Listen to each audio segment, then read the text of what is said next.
Hello friends, welcome to our AV free coaching channel.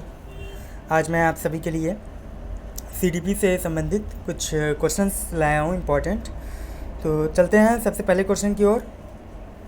तो सबसे पहला हमारा क्वेश्चन है, प्राथमिक स्तर पर एक शिक्षक में निम्न में से किसे सबसे अधिक महत्वपूर्ण विशेषता मानना चाहिए। इसका पहला ऑप्शन है धैर्य और दृढ़ता, दूसरा ऑप्शन है शिक्षण पद्धतियाँ और विषयों के ज्ञान में दक्षता, तीसरा ऑप्शन है अतिमानक भाषा में पढ़ाने में दक्षता और लास्ट ऑप्शन है पढ़ाने की उत्सुकता। तो सभी लोग पहले तो सब जो भी क्वेश्चन रहे उसके अपने करेक्ट आंसर को कमेंट में नंबर वाइज उसमें कमेंट कर दें कि जिससे सबको अपना पता चले कि हाँ किसने कितना सही किया है। इससे आपका काउंटिंग होता रहेगा और अपना वो बाद में चेक भी कर सकते हैं कि कितना मैंने सही किया है, कितना गलत किया है। इससे आपको ये पता चलेगा कि कितनी में हमारी तैयारी हुई है। ठीक है, तो इसका पहले क्वेश्चन का पूछ रहा है कि प्राथमिक स्तर पर एक शिक्षक में निम्न में से किसे सबसे अधिक महत्वपूर्ण विशेषता मानना चाहिए। तो इन चारों ऑप्शन में से सबसे सटीक हमारा ऑप्शन करेक्ट है ऑप्शन ए। इसमें क्या होता है कि प्राथमिक स्तर पर एक शिक्षक में बहुत महत्वपूर्ण विशेषता धैर्य और दृढ़ता होनी चाहिए, जिससे कि शिक्षक किसी भी परिस्थिति में किसी भी छात्र छात्रा की सहजता से समस्याओं का समाधान कर सकें। अगर शिक्षक के अंदर धैर्य और दृढ़ता नहीं रहेगा, अगर उसके अंदर धैर्य नहीं रहेगा, तो वो क्या करेगा कि वो अच्छे से वो शिक्षक अपने शिक्षण के अधिगम को पूरा नहीं कर सकता। तो इसीलिए सबसे महत्वपूर्ण विशेषता है शिक्षक में कि शिक्षक के अंदर धैर्य और दृढ़ता होनी चाहिए। चलते हैं अब नेक्स्ट क्वेश्चन की ओर। दूसरा क्वेश्चन है हमारा, एक शिक्षक अपने लोकतांत्रिक स्वभाव के कारण विद्यार्थियों को पूरी कक्षा में कहीं भी बैठने की अनुमति देता है। कुछ शिक्षार्थी एक साथ बैठते हैं और चर्चा करते हैं या सामूहिक पठन करते हैं, कुछ चुपचाप बैठकर अपने आप पढ़ते हैं। एक अभिभावक को यह पसंद नहीं आता। इस स्थिति से निपटने का निम्न में से कौन सा तरीका सबसे बेहतर है।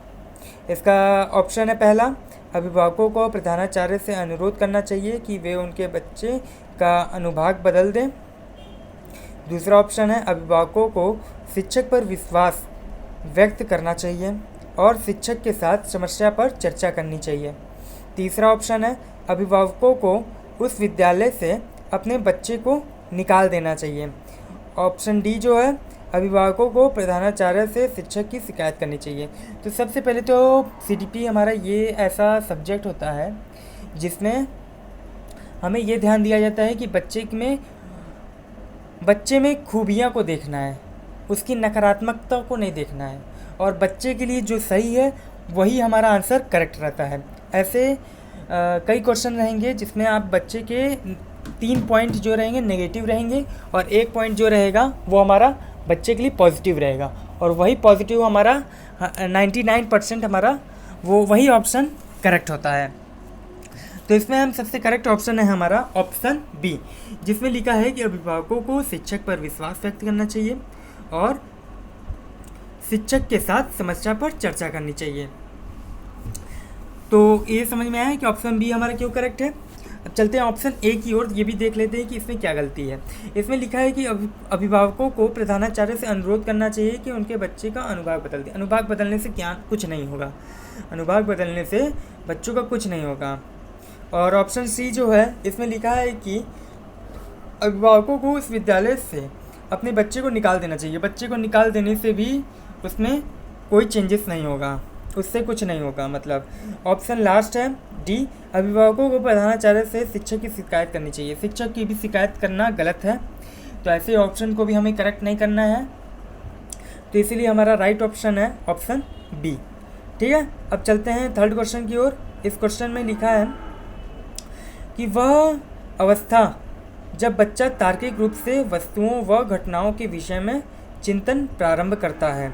ऑप्शन ए है औपचारिक संक्रियात्मक अवस्था, ऑप्शन बी है पूर्व सक्रियात्मक अवस्था, ऑप्शन सी है मूर्त संक्रियात्मक अवस्था, ऑप्शन डी है संवेदी प्रेरक अवस्था।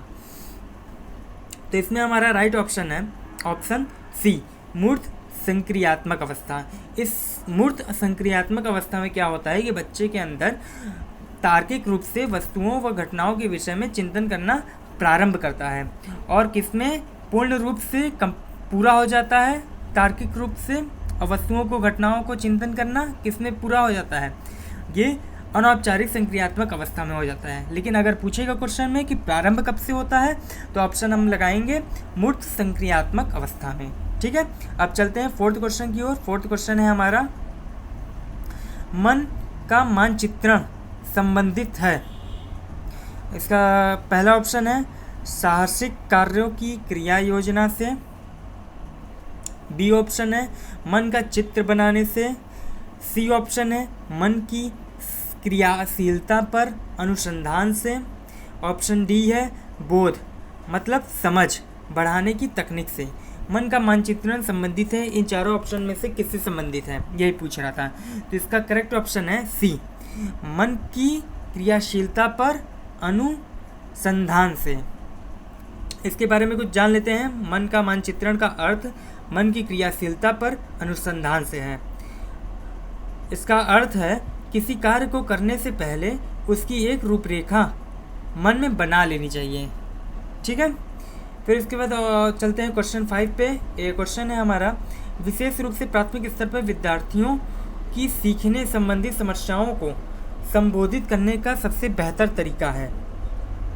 तो इसमें ऑप्शन देख लेते हैं। ऑप्शन ए है हमारा महंगी और चमकदार सहायक सामग्री का प्रयोग करना, ऑप्शन बी है सरल और रोचक पाठ्य पुस्तक को प्रयोग करना, ऑप्शन सी है कहानी कथन पद्धति का प्रयोग करना, ऑप्शन डी है क्षमता के अनुरूप विभिन्न शिक्षण पद्धतियों का प्रयोग करना। इसमें हमारा करेक्ट ऑप्शन है ऑप्शन डी, क्षमता के अनुरूप विभिन्न शिक्षण पद्धतियों का प्रयोग करना।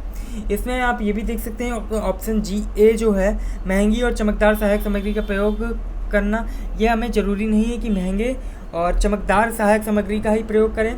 और ऑप्शन डी है सरल और रोचक पाठ्य पुस्तकों का प्रयोग करना, ये भी एक प्रकार से सही भी है, मतलब कि एकदम करेक्ट आंसर नहीं है। 100% आंसर हमारा डी है, लेकिन बी भी हमारा इसको गलत नहीं बोल सकते हैं। और सी है हमारा कहानी कथन पद्धति का प्रयोग करना, ये भी हमारा सही है, लेकिन हमारा सबसे सटीक और उचित आंसर है ऑप्शन डी।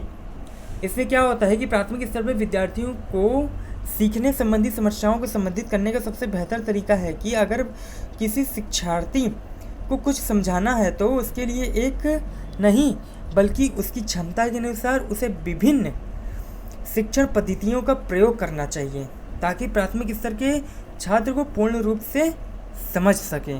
समझ में आया कि ऑप्शन डी हमारा क्यों करेक्ट था। फिर इसके बाद अब चलते हैं क्वेश्चन नंबर 6 पे। इसमें लिखा है कि क्वेश्चन लिखा है कि निम्न में से कौन सा शिक्षार्थियों में सृजनात्मकता का पोषण करता है।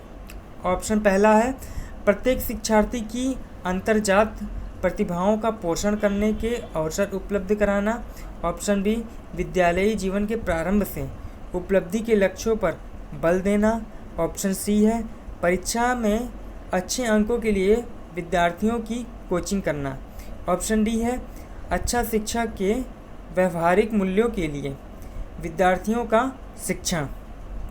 इसमें क्वेश्चन पूछ रहा था कि शिक्षार्थियों में सृजनात्मकता का पोषण करता है कौन सा। इसमें करेक्ट ऑप्शन है ऑप्शन ए, प्रत्येक शिक्षार्थी को अंतर्जात प्रतिभाओं का पोषण करने के अवसर उपलब्ध कराना। ठीक है, इसके बारे में जान लेते हैं कि यह ऑप्शन क्यों सही है कि प्रत्येक शिक्षार्थी के अंदर प्रतिभाओं का पोषण करने एवं प्रश्न करने के अवसर उपलब्ध कराने से ही शिक्षार्थियों में सृजनात्मकता का पोषण करता है। फिर उसके बाद नेक्स्ट क्वेश्चन पे चलते हैं और क्वेश्चन 7 है। इसमें लिखा है कि पियाजे के अनुसार निम्नलिखित में से कौन सी अवस्था में बच्चा अमूर्त संकल्पनाओं के विषय में तार्किक चिंतन करना प्रारंभ करता है। इसका ऑप्शन है पहला औपचारिक संक्रियात्मक अवस्था, जो 12 वर्ष से ऊपर तक की अवस्था होती है, ऑप्शन सेकंड है संवेदी प्रेरक अवस्था जो जन्म से 2 वर्ष तक की होती है। ऑप्शन सी पूर्व संक्रियात्मक अवस्था जो 2 वर्ष से 7 वर्ष के बीच के बच्चों की होती है। और ऑप्शन डी है मूर्त संक्रियात्मक अवस्था जो बच्चों के 7 वर्ष से 11 वर्ष के बच्चों में होता है। इसका हमारा करेक्ट ऑप्शन है ए। इसके पहले भी ये क्वेश्चन आ चुका है कि जिसमें तार्किक चिंतन करना बच्चों के अंदर प्रारंभ होता है। प्रारंभ कब से होता है? इसमें आरंभ करता है अवस्था बच्चा अमूर्त संकल्पनाओं को आरंभ करता है। इसका हमारा करेक्ट ऑप्शन है, सॉरी ए नहीं है, इसका करेक्ट ऑप्शन है हमारा डी मूर्त संक्रियात्मक अवस्था। ठीक है, मूर्त संक्रियात्मक अवस्था में ही क्या होता है कि तार्किक चिंतन करना प्रारंभ करता है। फिर इसके बाद नेक्स्ट क्वेश्चन में चलते हैं। नेक्स्ट क्वेश्चन हमारा 8 है जिसमें लिखा है सीखना समृद्धि हो सकता है यदि। ऑप्शन ए है कक्षा में अधिक से अधिक शिक्षण सामग्री का प्रयोग किया जाए। ऑप्शन बी है शिक्षक विभिन्न प्रकार के व्याख्यान और स्पष्टीकरण का प्रयोग करें। ऑप्शन सी है कक्षा में आवधिक परीक्षाओं का पर अपेक्षित ध्यान दिया जाए। ऑप्शन डी है वास्तविक दुनिया से उदाहरणों को कक्षा में लाया जाए जिससे विद्यार्थी एक दूसरे से अंतर्क्रिया करें और शिक्षक उस प्रक्रिया को सुगम बनाए। तो इसमें सीखना समृद्ध हो सकता है यदि इन चारों ऑप्शन में से क्या होगा कि हो जाए तो सीखना समृद्ध हो जाता है। इसका हमारा करेक्ट ऑप्शन है डी जिसमें लिखा है कि वास्तविक दुनिया के उदाहरणों को कक्षा में लाया जाए जिसमें विद्यार्थी एक दूसरे से अंतर्क्रिया करें और शिक्षक उस क्रिया को सुगम बनाएं। सबसे सटीक और करेक्ट ऑप्शन हमारा ऑप्शन डी है। अब बाकी ऑप्शन को भी देखेंगे तो कुछ हो सकता है कि कोई ऑप्शन आपको करेक्ट लगे, लेकिन क्वेश्चन के हिसाब से आपको एकदम उचित और एग्जैक्ट आंसर चॉइस करना है। ठीक है, और बाकी कुछ क्वेश्चन में क्या मिलेगा कि आपको बाकी 3 ऑप्शन जो रहेंगे वो एकदम नेगेटिव रहेगा, और नेगेटिव आंसर तो हमारा करेक्ट हो ही नहीं सकता। जब नेगेटिव क्वेश्चन पूछेगा तो ही हमारा नेगेटिव आंसर रहेगा, नहीं तो अन्यथा पॉजिटिव आंसर ही हमारा पॉजिटिव रहेगा। फिर उसके बाद अब चलते हैं नेक्स्ट क्वेश्चन की ओर। नेक्स्ट क्वेश्चन है हमारा निम्न में से कौन से कथन को सीखने की प्रक्रिया की विशेषता नहीं मानना चाहिए। इसका पहला ऑप्शन है सीखना एक व्यापक प्रक्रिया है। ऑप्शन दूसरा है सीखना लक्ष्योन्मुखी होता है। ऑप्शन सी है अनधिगमक भी सीखने की प्रक्रिया है। ऑप्शन डी है शैक्षिक संस्थान ही एकमात्र स्थान है जहां अधिगम प्राप्त होता है। इसका करेक्ट ऑप्शन है हमारा ऑप्शन डी जिसमें इसके बारे में कुछ जान भी लेते हैं। शैक्षिक संस्थान ही एकमात्र संस्था है जहां अधिगम प्राप्त होता है। सीखने की प्रक्रिया की विशेषता नहीं माननी चाहिए क्योंकि सीखना एक ऐसी प्रक्रिया है कि अगर किसी शिक्षार्थी में सीखने की प्रवृत्ति है तो उसे शिक्षार्थी को शैक्षिक संस्थान ही एकमात्र स्थान नहीं है, बल्कि उसे अपने ज्ञान को कहीं भी किसी अध्यापक की सहायता से प्राप्त कर सकता है। ठीक है, हमारा राइट ऑप्शन है हमारा डी। चलते हैं हम नेक्स्ट क्वेश्चन की ओर जिसमें लिखा है कि 5वीं कक्षा में दृष्टिबाधित विद्यार्थी कौन होता है, कैसा होता है। ऑप्शन देखते हैं। पहला ऑप्शन है हमारा माता पिता और मित्रों द्वारा उसे दैनिक कार्यों को करने में सहायता की जानी चाहिए। ऑप्शन बी है के साथ कक्षा में सामान्य रूप से व्यवहार किए जाने चाहिए और श्रव्य सीढ़ी के माध्यम से सहायता उपलब्ध कराई जानी चाहिए।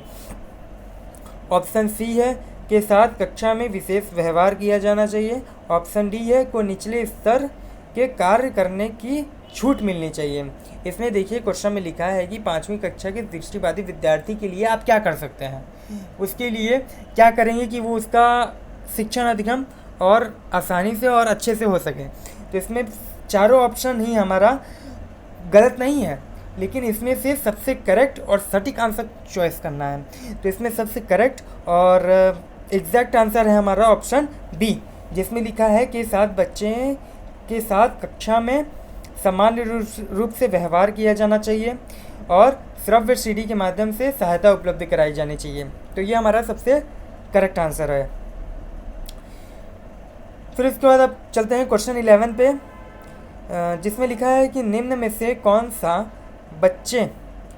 बच्चे की सामाजिक मनोवैज्ञानिक आवश्यकताओं के साथ संबद्ध नहीं है। ऑप्शन पहला है संवेगात्मक सुरक्षा की आवश्यकता। ऑप्शन बी है शरीर में अपशिष्ट पदार्थों का नियमित रूप से बाहर निकलना। ऑप्शन सी है सात्रिध्य, मतलब जिसका अर्थ होता है संगीत की आवश्यकता। ऑप्शन डी है सामाजिक अनुमोदन अथवा सराहना की आवश्यकता। तो इसमें हमारा सबसे सटीक ऑप्शन है, करेक्ट ऑप्शन है ऑप्शन बी, जिसमें शरीर में अपशिष्ट पदार्थों का नियमित रूप से बाहर निकलना। ठीक है, अब नेक्स्ट क्वेश्चन पे चलते हैं। नेक्स्ट क्वेश्चन है हमारा, वह कौन सा स्थान है जहां बच्चे के संज्ञानात्मक विकास को सबसे बेहतर तरीके से परिभाषित किया जा सकता है। जिसमें ऑप्शन है हमारा पहला विद्यालय एवं कक्षा पर्यावरण। ऑप्शन बी है सभागार। ऑप्शन सी है घर। ऑप्शन डी है खेल का मैदान।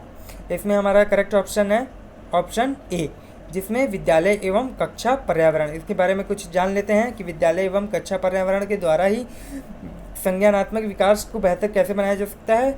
विद्यालय एवं कक्षा पर्यावरण के द्वारा ही बच्चे के संज्ञानात्मक अथवा ज्ञान से संबंधित विकास को सबसे बेहतर तरीके से परिभाषित किया जा सकता है, क्योंकि विद्यालय एवं कक्षा पर्यावरण ही एक ऐसा स्थान है जहां उस शिक्षार्थी को ज्ञान संबंधी आवश्यकताओं और उसकी समस्याओं का निदान किया जा सकता है।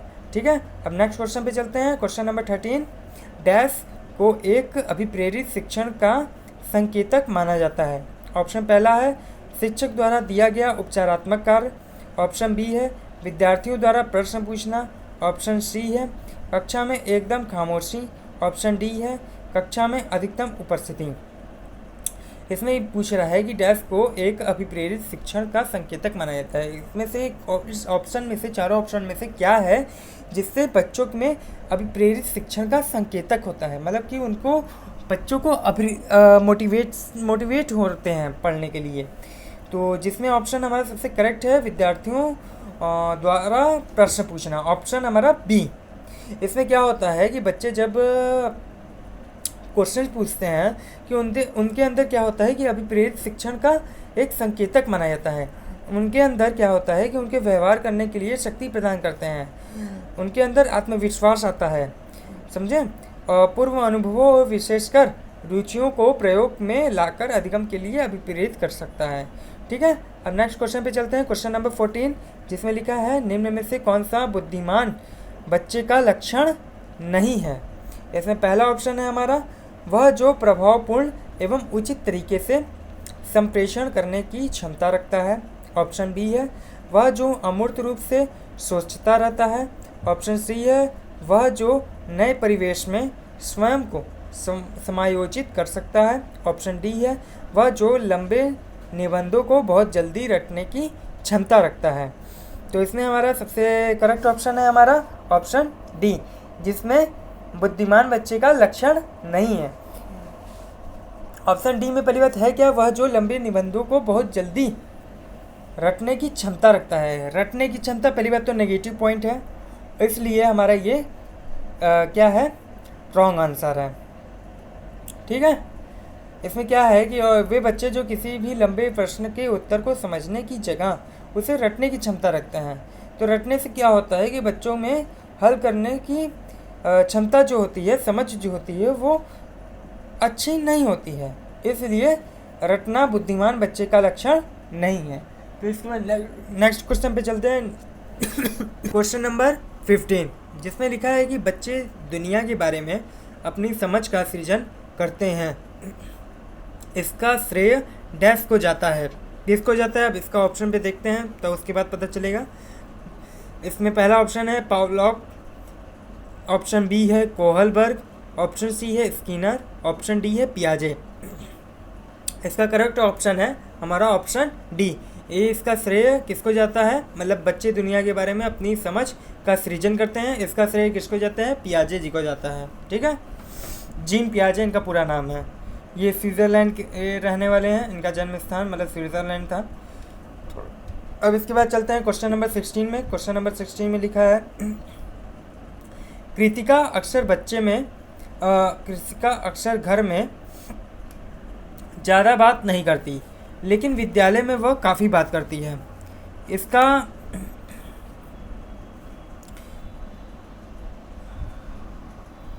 यह दर्शाता है कि ऑप्शन ए हमारा, शिक्षकों की मांग होती है कि बच्चे विद्यालय में खूब बात करें। सबसे पहले तो नेगेटिव बात हो गई। ऑप्शन बी है हमारा, कृतिका को अपना घर बिल्कुल पसंद नहीं है, ये भी हमारा नेगेटिव है। फिर उसके बाद ऑप्शन सी हमारा आता है, उसके विचारों को विद्यालय में मान्यता मिलती है, ये करेक्ट आंसर है। ऑप्शन डी है हमारा, विद्यालय हर समय बच्चों को खूब बात करने का अवसर देता है, ये भी हमारा नेगेटिव बात है। तो इसका करेक्ट ऑप्शन है हमारा ऑप्शन सी। आप क्वेश्चन पढ़ेंगे और ऑप्शन पे जाएंगे तो ऑप्शन पढ़ने के बाद आपको खुद पता चलेगा, खुद आपको महसूस होने लगेगा कि कौन सा ऑप्शन हमारा गलत है, कौन सा ऑप्शन हमारा सही है। ठीक है, अब नेक्स्ट क्वेश्चन पे चलते हैं। नेक्स्ट क्वेश्चन है हमारा 17, जिसमें लिखा है कि एक शिक्षक को अपने विद्यार्थियों की क्षमताओं को समझने का प्रयास करना चाहिए। निम्नलिखित में से कौन सा क्षेत्र इस उद्देश्य के साथ संबद्ध है? फिर इसके बाद ऑप्शन पे चलते हैं। ऑप्शन पहला है हमारा सामाजिक दर्शन, ऑप्शन बी है मीडिया मनोविज्ञान, ऑप्शन सी है शिक्षा मनोविज्ञान, ऑप्शन डी है शिक्षा समाजशास्त्र। तो इसका हमारा करेक्ट ऑप्शन है ऑप्शन सी, शिक्षा मनोविज्ञान। इसमें क्या होता है कि शैक्षिक परिस्थितियों में बालक के व्यवहार का अध्ययन करके शिक्षण अधिगम प्रक्रिया को सरल, सुगम और प्रभावी बनाने का कोशिश किया जाता है, जिससे शिक्षक अपने विद्यार्थियों को की क्षमता को समझने का प्रयास करता है और उसी के अनुरूप उसे सुधार करने का भी प्रयास करता है शिक्षक। ठीक है, नेक्स्ट क्वेश्चन पे चलते हैं। नेक्स्ट क्वेश्चन हमारा 18 है, जिसमें सीखने की प्रक्रिया में अभिप्रेरणा, इसमें पूछ रहा है कि सीखने की प्रक्रिया में अभिप्रेरणा क्या है।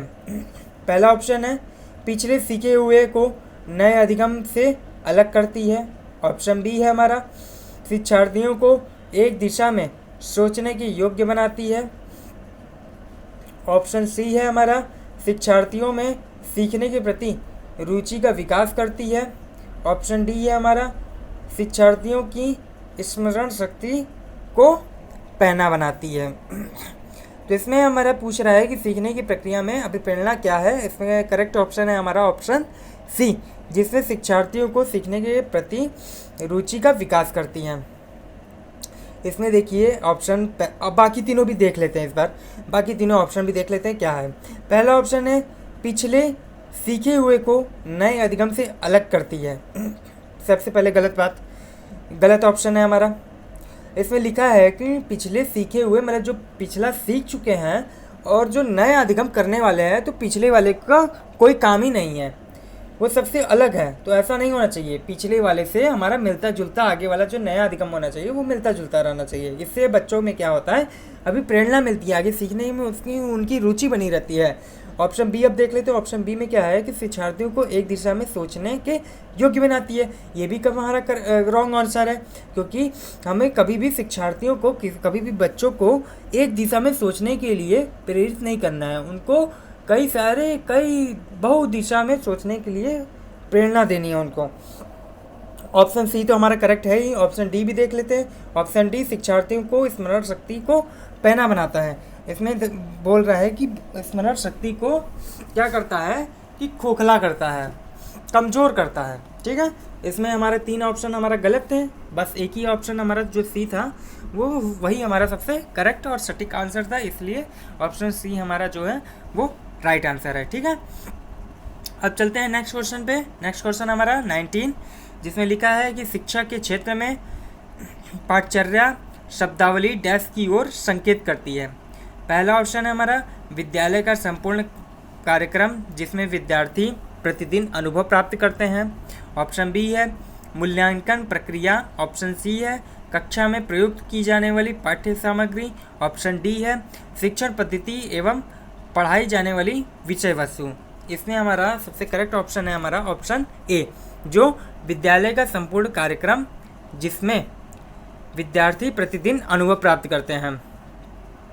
इसमें भी बाकी ऑप्शन आप देखेंगे मूल्यांकन करना, जो हमारा एक तरीके से सही भी है गलत भी है, लेकिन मोर करेक्ट ऑप्शन हमारा ऑप्शन ए ही है। और सी भी देख लेते हैं, कक्षा में प्रयोग की जाने वाली पाठ्य सामग्री, ये भी हमारा सही है, लेकिन सबसे सटीक आंसर हमारा ए है। और ऑप्शन डी शिक्षण पद्धति और पढ़ाई जाने वाली विषय वस्तु, ये भी हमारा सही है, लेकिन सबसे करेक्ट ऑप्शन हमारा लेकिन ए ही है। जिसमें कुछ इसके बारे में भी जान लेते हैं। शिक्षा क्षेत्र में पाठचर्या शब्दावली विद्यालय के संपूर्ण कार्यक्रम जिसमें विद्यार्थी प्रतिदिन अनुभव प्राप्त करते हैं की ओर संकेत करती है। ठीक है, अब नेक्स्ट क्वेश्चन 20 पे चलते हैं, जिसमें हमारा लिखा है निचली कक्षाओं में शिक्षण का खेल पद्धति मूल रूप से आधारित है।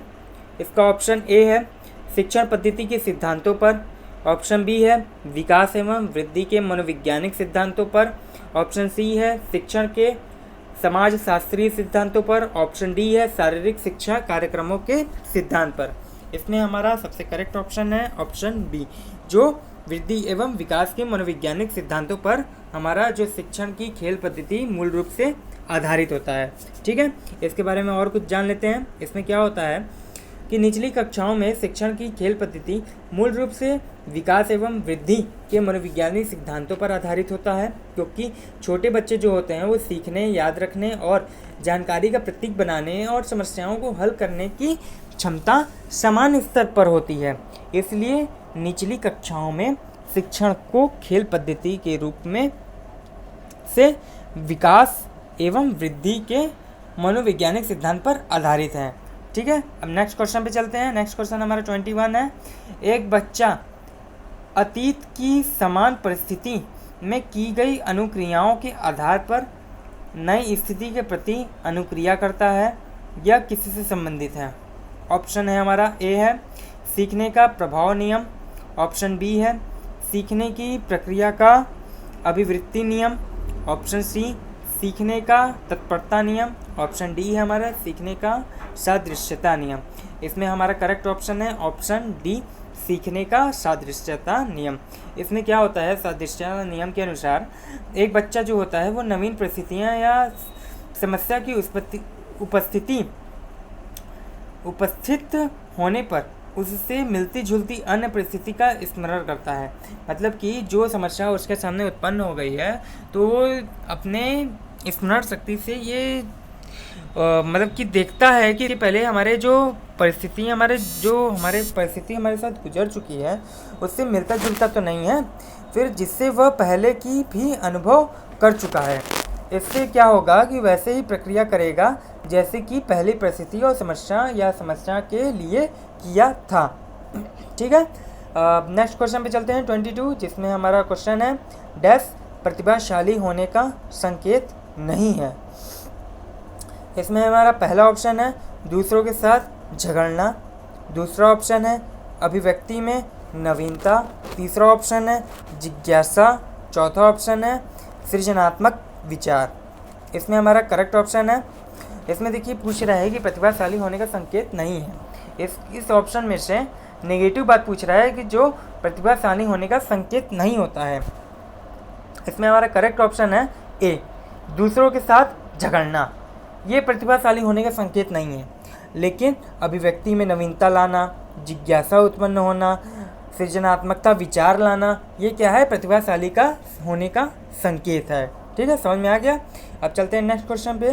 नेक्स्ट क्वेश्चन है हमारा 23, विशेष आवश्यकता वाले बच्चों को शिक्षा उपलब्ध कराई जानी चाहिए। क्यों उपलब्ध कराई जानी चाहिए? पहला ऑप्शन है विशेष विद्यालयों में विशेष बच्चों के लिए विकसित पद्धतियाँ द्वारा, ऑप्शन बी है विशेष विद्यालयों में, ऑप्शन सी है विशेष विद्यालयों में शिक्षकों द्वारा, ऑप्शन डी है हमारा अन्य सामान्य बच्चों के साथ। इसमें ये पूछ रहा था कि विशेष आवश्यकता वाले बच्चों को शिक्षा उपलब्ध कराई जानी चाहिए। उनको शिक्षा कैसे उपलब्ध करानी चाहिए विशेष आवश्यकता वाले बच्चों के लिए? इसमें हमारा करेक्ट ऑप्शन है ऑप्शन डी अन्य सामान्य बच्चों के साथ। इसमें क्या होता है कि विशेष सहायता बच्चे होते हैं वो सामान्य बच्चों के साथ जब बैठेंगे, उनको देखेंगे, उनके साथ बात करेंगे, उनके साथ खेलेंगे, तो उनके अंदर भी क्या होता है, एक आत्मविश्वास उत्पन्न होता है। ठीक है, तो क्या होता है कि इससे आत्मविश्वास बढ़ने से उनके अंदर क्या होता है कि आगे बढ़ने की क्षमता जो होती है, प्रेरणा जो होती है वो बढ़ती है। ठीक है, इसके बारे में और कुछ जान भी लेते हैं कि राष्ट्रीय पाठ्यचर्या के अनुसार भी जो होता है रूपरेखा 2005 का जो है, NCF 2005, इसमें भी बोला गया है कि समावेशी शिक्षा की प्रस्तुति की जानी चाहिए और सभी प्रकार के बच्चों को, या समान हो या विशेष हो, इनको एक ही स्थान पर शिक्षा दी जानी चाहिए। ठीक है, इसलिए हमारा ऑप्शन डी करेक्ट है। अब चलते हैं नेक्स्ट क्वेश्चन 24 पे। इसमें लिखा है कि आकलन को उपयोगी और रोचक प्रक्रिया बनाने के लिए डैश के प्रति सचेत होना चाहिए। इसका पहला ऑप्शन है विद्यार्थियों को बुद्धिमान या औसत शिक्षार्थी का उपाधि देना। ऑप्शन बी है शैक्षिक और सह-शैक्षिक क्षेत्रों में विद्यार्थी के सीखने के बारे में जानकारी प्राप्त करने के लिए विविध तरीकों को प्रयोग करना। ऑप्शन सी है प्रतिपुष्टि, जिसका मतलब होता है फीडबैक देने के लिए तकनीकी भाषा का प्रयोग करना। ऑप्शन डी है अलग अलग विद्यार्थियों में तुलना करना। तो इसका हमारा सबसे करेक्ट ऑप्शन है ऑप्शन बी, जो लिखा है कि शैक्षिक और सह-शैक्षिक क्षेत्रों में विद्यार्थी के सीखने के बारे में जानकारी प्राप्त करने के लिए विविध तरीकों का प्रयोग करना है। इसके बारे में जान भी लेते हैं कि इसमें क्या होता है कि आकलन, जब बच्चों का क्या होता है, जो आकलन होता है वो उपयोगी और रोचक प्रक्रिया बनानी चाहिए, जिससे कि शिक्षक और सह-शैक्षिक क्षेत्रों में विद्यार्थियों के सीखने के बारे में जानकारी प्राप्त होता है और विविध तरीकों का प्रयोग करना चाहिए इसके लिए।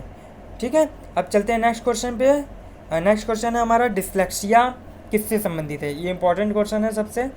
तो इसमें क्या होता है कि डिस्लेक्सिया उसको कहते हैं, पहले तो ऑप्शन देख लेते हैं ऑप्शन क्या क्या है।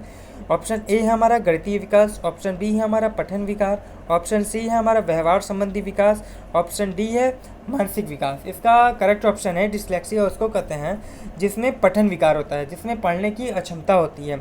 जैसे वॉज को सा पढ़ लेता है, समझे, सा को वॉज पढ़ लेता है। या इसमें क्या होता है, डिस्लेक्सिया का संबंध जो होता है वो पठन विकार से होता है, जिसमें बच्चा अक्षरों की पहचान नहीं कर पाता है, जिसके कारण से वह पुस्तक को पढ़ने में समस्या को महसूस करता है। ठीक है, नेक्स्ट क्वेश्चन पे चलते हैं। नेक्स्ट क्वेश्चन है हमारा 26, जिसमें लिखा है कि बच्चों की सीखने की प्रक्रिया में माता पिता को डैश भूमिका निभानी चाहिए। इसमें पहला ऑप्शन है अग्रोन्मुखी, ऑप्शन बी है सहानुभूतिपूर्ण, ऑप्शन डी है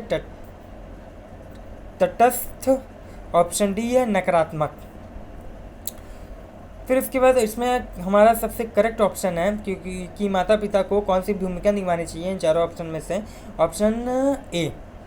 ऑप्शन ए हमारा जो अग्रोन्मुखी होता है, जिसका अर्थ होता है जिसमें बच्चों को आगे बढ़ने का, जिसका अर्थ होता है बच्चों को आगे बढ़ने का प्रेरित करना, आगे बढ़ने के लिए प्रेरित करना, अच्छा करने के लिए प्रोत्साहित करना। ये क्या होता है, अग्रोन्मुखी होता है। और यही बच्चों को सीखने की प्रक्रिया में जो होता है माता पिता की महत्वपूर्ण भूमिका निभाता है। ठीक है, समझ में आ गया। अब नेक्स्ट क्वेश्चन पे चलते हैं। नेक्स्ट क्वेश्चन है हमारा 27, जिसमें लिखा है कि विकास कभी न समाप्त होने वाली प्रक्रिया है, यह विचार किससे संबंधित है।